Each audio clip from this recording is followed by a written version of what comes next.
大家好，我是大熊。2006年1月6日，美国弗吉尼亞州里士滿市警方在一處普通民宅內先後發現了3具屍體，死者是55歲的珀西爾、47歲的瑪麗以及瑪麗21歲的女兒阿什利。3人均遭到捆綁，口鼻被膠帶和塑料袋層層封住，珀西爾和瑪麗的頸部還留有多處刀傷，但這些傷口並沒有立即致命，法醫最終確認3人全部死於窒息。勘察現場時，調查人員注意到了一個不同尋常的細節，阿什利的脖子上掛着一枚造型獨特的戒指。警方很快查明，這枚戒指並不屬於阿什利，它的真正主人是一位名叫凱瑟琳的女子。可就在5天前，凱瑟琳已经和丈夫布萊恩以及2個年幼的孩子一同遇害在自家的地下室裡。2起案件僅僅相隔5天，案發住宅之間的距離也不到2公里。2個表面上沒有交集的家庭，因為一枚戒指被聯繫在了一起，遇害人數也從4人增加到了7人。警方開始意識到，他們面對的或許不是2起彼此獨立的慘案，而是同一夥人留下的2處犯罪現場。要想弄清這枚戒指為什麼會出現在阿什利身上，還要從5天前發生的第1起滅門慘案說起。時間回到2006年1月1日，新年的第1天。當天早上，里士滿西31街的哈維家已經忙碌起來。按照往年的習慣，布萊恩和妻子凱瑟琳會在這天邀請朋友到家中相聚，2人也開始早早準備聚會所需的食物。男主人布萊恩·哈維是當地小有名氣的音樂人，早年曾與朋友約翰尼組建過一支名叫怪誕之家的樂隊。妻子凱瑟琳清明幹練，在城裡經營着一家兒童玩具店。2人結婚多年，育有2個女兒，9歲的斯特拉和4歲的盧比。2個孩子平時很喜歡待在家中的地下室，那裡擺着不少玩具，也是姐妹倆最常玩耍的地方。他們一家居住的社區一向安靜，鄰居之間彼此熟悉，很多人甚至沒有隨手鎖門的習慣。當然，這並不是因為里士滿的治安狀況有多好，恰恰相反，當時這座城市的部分街區經常發生搶劫和暴力案件，犯罪率也長期高於全美平均水平。只不過，對於生活在這片街區的居民來說，那些駭人聽聞的犯罪似乎總發生在城市的另一邊。至少在這個元旦之前，沒有人相信危險會真正來到自己的家門口。上午10點左右，9歲的斯特拉結束了在同學家的跨年留宿，被同學的母親克斯汀送回家中。汽車剛剛停穩，斯特拉便像往常一樣跑向房子，徑直去了地下室。克斯汀的女兒也想跟過去，卻被凱瑟琳突然攔了下來。克斯汀很快察覺到凱瑟琳的狀態有些不對，她臉色蒼白，神情緊張，說話時也透露着一股掩飾不住的慌亂。凱瑟琳只是說自己身體不太舒服，希望克斯汀先帶着孩子離開，晚些時候再來。她沒有解釋太多，只是一再催促母女倆盡快離開。克斯汀雖然覺得奇怪，卻沒有理由懷疑房子裡正在發生危險。他帶着女兒離開時，並不知道那將是自己最後一次見到凱瑟琳，更不知道凱瑟琳不讓他們進屋，其實是在保護他們。幾個小時後，布萊恩的好友約翰尼來到哈維家。他原本準備帶着女兒參加聚會，順便幫一家人準備食物。可當約翰尼靠近房屋時，卻發現煙霧正在從裡面不斷湧出。他立刻撥打了報警電話，消防人員很快趕到現場。大火撲滅後，消防員進入房屋，很快發現了凱瑟琳和年僅4歲的盧比。2人都已經死亡，手腳遭到捆綁，身上還留有明顯的暴力傷。在將2具遺體抬出房屋後，一名消防員看着年幼的盧比，忍不住坐在消防車前哭了起來。現場人員也立刻意識到，這並不是一場普通的火災。為了避免繼續破壞現場，消防員沒有繼續搬運遺體。等到房屋結構確認安全後，調查人員拿着手電筒進入已經斷電的住宅。他們沿着樓梯來到地下室，手電光掃過散落在地上的玩具，隨後照到了一名倒在地上的成年男性。這個人正是布萊恩，他的手腳被電線捆在一起，同樣已經沒有生命跡象。調查人員繼續搜索，又在角落的一件家具下面發現了9歲的斯特拉。至此，哈維一家4口全部被找到，沒有人生還。法醫檢查發現，4人都遭到過刀具和鈍器攻擊，地下室裡還留下了2把被當作兇器的錘子。布萊恩和凱瑟琳主要死於錘擊造成的頭部創傷，盧比則死於頭部鈍器傷和肺部的刺傷。斯特拉除了頭部遭到重擊，還吸入了大量煙霧，體內檢測出致命濃度的一氧化碳，這意味着房屋燃燒起來時他仍然活着。兇手點燃的大火不僅破壞了現場，也最終成為夺走他生命的原因之一。當調查人員把注意力從遺體轉向整棟房屋時，更多反常之處也逐漸顯現出來。廚房的火爐仍然開着，蔬菜留在案板上，咖啡只喝了一半，地板上的拼圖也沒有完成。所有跡象都說明襲擊發生得非常突然，哈維一家甚至沒有時間停下手中正在做的事情。更奇怪的是，房屋没有明顯遭到強行闖入，主臥室裡的一些物品雖然被人翻動過，卻不像經歷過一次徹底的洗劫，床頭櫃上甚至還留着幾美元現金。如果兇手的目的是搶劫，為什麼沒有拿走那些一眼就能看到的錢？可如果這不是搶劫，又是什麼樣的仇恨會讓人殺害一對夫妻和2個年幼的孩子？隨着勘查繼續，警方又在廚房台面上發現了一處異常。火災過後，台面幾乎都被煙灰覆蓋，只有一個圓形區域依然乾淨，這說明那裡原本擺着某個東西，後來卻被人拿走了。為了確認屋內究竟少了什麼，調查人員開始詢問哈維一家的親友。朋友提到，凱瑟琳平時會佩戴一條項鏈和一枚婚戒，那枚戒指不是商店常見的款式，而是布萊恩專門為妻子定制的。可無論在凱瑟琳身上還是屋子裡的其他位置，警方都沒有找到戒指和項鏈。這些失蹤的物品讓案件看上去更像是一起搶劫，但幾件首飾仍然無法解釋現場極端的暴力。更棘手的是，火災和滅火過程已經破壞了地下室裡的大量痕跡，除了2把錘子，警方幾乎沒有能夠直接指向兇手的線索。在這種情況下，調查人員只能先從哈維一家的社會關係入手。最先進入警方視線的正是撥打火警電話的約翰尼。約翰尼不僅是布萊恩的好友，還是他的樂隊搭檔。接受詢問時，他告訴警方，自己發現房屋冒煙以後，曾經衝進屋內尋找哈維一家。他說自己先穿過廚房，又到樓上查看，最後因為煙霧太大才被迫退出。可當調查人員問到廚房的情況時，他的說法卻出現了問題。案發時，火爐仍然開着，真正走進廚房的人很難毫無印象。可約翰尼卻堅持說，那裡沒有什麼值得注意的情況。隨着詢問繼續，約翰尼對當天經過的描述也開始不斷變化。再加上哈維家沒有遭到強行闖入，警方一度懷疑兇手可能是熟人。約翰尼與布萊恩關係密切，又是最早出現在現場的人，自然成為了首要調查對象。接下來的幾天，約翰尼接受了多輪詢問，也參加了測謊。結果顯示，他關於進屋救人的說法存在問題，但在是否殺害哈維一家這一點上，測謊並沒有顯示出異常。結合其他調查結果，警方逐漸確信，約翰尼隱瞞的並不是殺人事實，他很可能只是看見煙霧後撥打了報警電話，並沒有冒險進入房屋。之所以編造這段經歷，或許只是希望別人把他看成一個試圖救人的英雄。這個謊言讓他承受了巨大懷疑，也消耗了警方的時間。等約翰尼被排除後，調查幾乎又回到了起點。警方找不到與哈維一家存在嚴重矛盾的人，也沒有可靠的目擊者、清晰的指紋或者 DNA 線索。唯一在案發期間見過凱瑟琳的克斯汀也沒有看到屋內的兇手。他只能反覆回憶那個上午，凱瑟琳明明已經來到門前，為什麼沒有開口求救？在那扇地下室的門後，究竟又發生了什麼？這些問題暫時都沒有答案。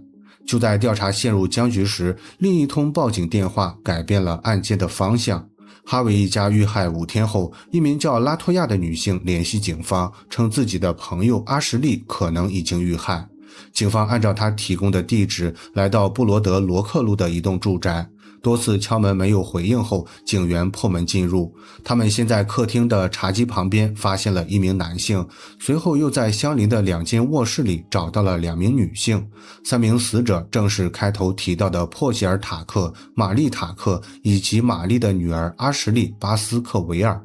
3人都遭到捆綁，口鼻也被膠帶和塑料袋嚴密封住。其中珀西尔和瑪麗的身上還留有刀傷，但這些傷口並不致命，法醫最終確認3人全部死於窒息。短短5天之內，李士滿周邊已經有2個家庭7個人以相似的方式遇害，2處現場都出現了捆綁、堵住口鼻和刀傷。警方不得不面對一個令人不安的可能：哈維一家和塔克一家也許是同一批凶手選擇的目標。可隨着勘查深入，2起案件之間的差異也逐漸顯現出來。哈維家遭到縱火，受害者還受到過錘擊，塔克家卻沒有这些特徵。2起案件的手法並不完全一致，2個家庭之間更查不到任何聯繫。如果2起案件真的出自同一夥人，他們為什麼會在短短5天內先後襲擊2個毫無關係的家庭？這一次調查沒有像哈維案那樣陷入僵局，因為報警人拉托亞很快向警方提供了2名值得關注的男子。Also, Latoya provided the names of 2 individuals, Ricky Gray and Ray Dandridge. Ashley was friends with Ricky Gray. 拉托亞和阿什利都曾有過被羁押的經歷，2人在拘留所相識，各自獲釋後很快成為朋友。也正是在被羈押期間，阿什利通過書信結識了一名正在服刑的男子，名叫里吉·格雷。後來格雷刑滿出獄，帶着侄子雷·丹德里奇來到李士滿。經過阿什利的介紹，拉托亞也認識了他們，4人由此形成了一個經常來往的小圈子。1月6號，也就是塔克一家遇害當天，4人曾坐在一起商量如何弄到錢。交談中，阿什利提到继父珀西爾家可能藏有現金，他和继父的關係一直不好，於是提出了一個計劃。格雷和丹德里奇先假裝綁架他，再帶着他回到母親和繼父家中，逼珀西爾和瑪麗交出財物。為了讓這場搶劫看起來與自己無關，阿什利也會被捆起來，偽裝成受害者。整個計劃都建立在阿什利的配合上，他負責提供目標和進入家門的機會，格雷和丹德里奇則負責控制屋內的人，逼他們交出財物。拉托亞聽完後覺得這個計劃太過危險，當場拒絕參與。隨後阿什利、格雷和丹德里奇一起離開，前往塔克家。幾個小時後，格雷和丹德里奇再次出現在拉托亞面前，阿什利卻沒有和他們一起回來。面對拉托亞的追問，丹德里奇只是含糊地表示阿什利再也不會出現了。這句話讓拉托亞意識到原本的搶劫計劃可能已經徹底失控。更讓他感到害怕的是，自己知道他們事先商量的計劃，一旦格雷和丹德里奇決定除掉知情者，他也可能成為下一個目標。最終，拉托亞選擇報警，並在警方的安排下撥通了丹德里奇的電話。他試探着詢問阿什利去了哪裡，丹德里奇沒有直接承認殺人，只是暗示阿什利以後不會再出現，也不會再給他們帶來麻煩。交談中，丹德里奇還透露，他和格雷開走了珀西爾的越野車，正準備返回賓夕法尼亞州。警方根據通話中透露的信息，很快將2人的落腳點鎖定在費城的一棟住宅。李士滿警方隨即聯繫費城警方，10幾分鐘後，對方確認珀西爾的汽車就停在那棟住宅門前，屋內也有人活動。考慮到2人可能攜帶武器，又涉嫌殺害塔克一家，警方立即調來特警支援。1月7日早晨，特警進入房間時，丹德里奇正在廚房吃早餐，他試圖逃跑，但很快被制服。里吉·格雷也在屋內被捕。可抓到人並不意味着2起案件都已經結束。此時警方能夠證明的只是2人與塔克一家遇害有關。至於5天前的哈維案，他們雖然有所懷疑，卻還缺少真正連接2處現場的證據。丹德里奇被捕後，很快承認自己和格雷搶劫並杀害了塔克一家。按照他的供述，阿什利原本確實參與了這個計劃。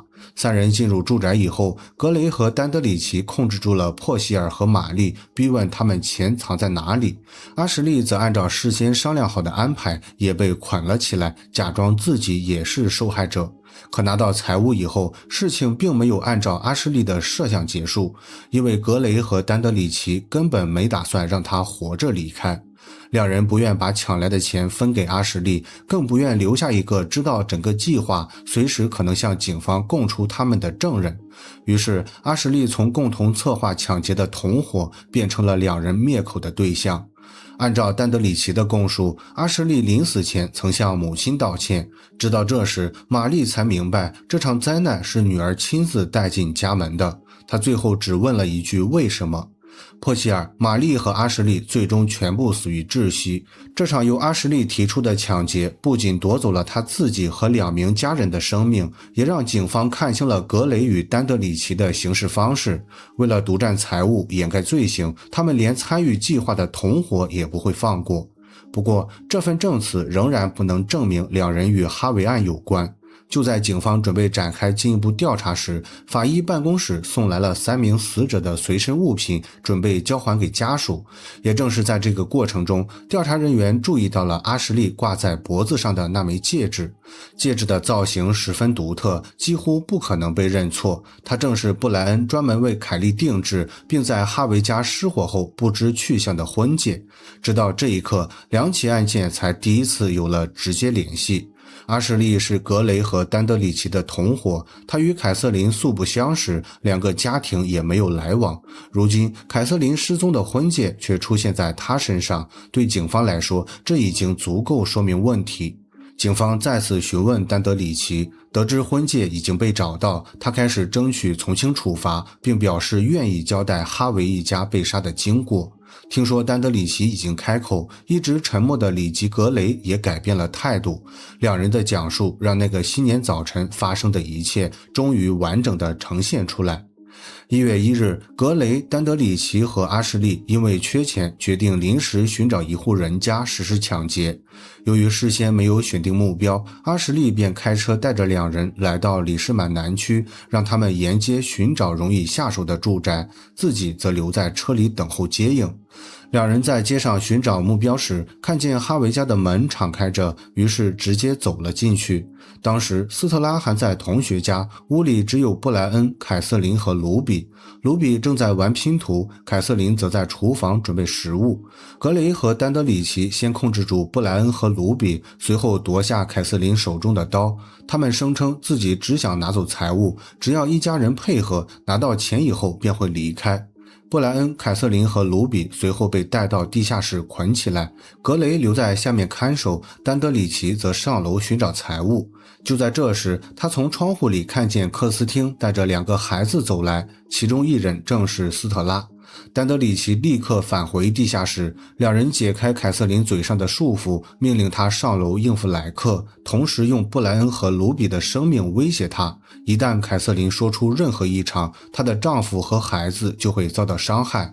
這也解釋了凱瑟琳為什麼神情緊張，她不是不想求救，而是不敢求救。她或許能夠衝出房屋，卻無法把丈夫和女兒留給兇手。她能做的只有攔下克斯汀的孩子，盡可能平靜地催促他們離開。可是斯特拉已經衝進地下室，凱瑟琳保護了門外的2個人，卻沒能讓自己的女兒避開危險。等克斯汀離開，她只能重新回到地下室。對克斯汀來說，那只是一次返程的見面，可對凱瑟琳而言，卻是她遇害前唯一一次向外界求救的機會。回到地下室後，哈維一家仍然沒有反抗，他們或許相信只要繼續配合就能保住性命。可是格雷和丹德里奇沒有遮蓋面部，一家4口都看到了他們的臉。凱瑟琳還與門外的訪客有過接觸。格雷和丹德里奇擔心一家人獲救後會向警方描述他們的長相，於是一場本可以就此結束的搶劫最終變成了殺人滅口。行兇後，2人在房屋裡縱火，試圖燒毀現場。離開前，他們帶走了布萊恩的電腦、凱瑟琳的首飾以及廚房台面上的圓形餅乾籃。回到車上後，格雷和丹德里奇把一部分搶來的首飾分給了阿什利，其中就包括凱瑟琳那枚造型獨特的戒指。警方先前在廚房台面上發現的那塊沒有沾染煙灰的圓形區域，現在也終於有了解釋。那裡原本放着的正是被兩人拿走的餅乾籃。殺害哈維一家後不久，他們把那篮餅乾帶到拉托亞母親家中，像一份普通的新年禮物一樣送給了对方。至此，两起看似毫無關係的家庭屠殺終於被完整的串聯起来。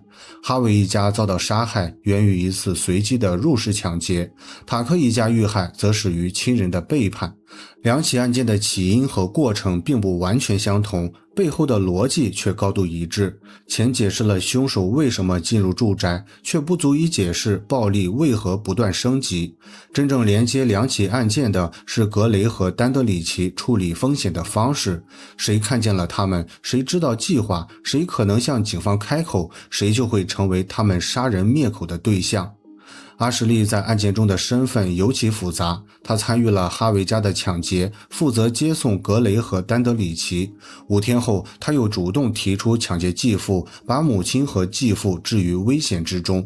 對於這些行為，他負有無法推卸的責任。但他最終也遭到同夥殺害，成為第2起案件中的謀殺受害者。區分這2層身份，不是替他開脫，而是為了讓每個人承擔屬於自己的責任。2006年9月，雷丹德里奇在審判過程中選擇認罪，最終被判處終身監禁，不得假釋。同年10月，里吉格雷被判處死刑。經過10餘年的上訴程序，他於2017年1月18日在弗吉尼亞州被執行死刑。2名主要兇手最終都為自己的行為付出了法律代價，可對受害者的家屬和朋友來說，任何判決都無法讓一切恢復原狀。哈維家的廚房裡，那杯只喝了一半的咖啡再也沒有人喝完，案板上的蔬菜也沒有成為聚會的食物，散落在地上的拼圖也永遠停留在了沒有完成的位置。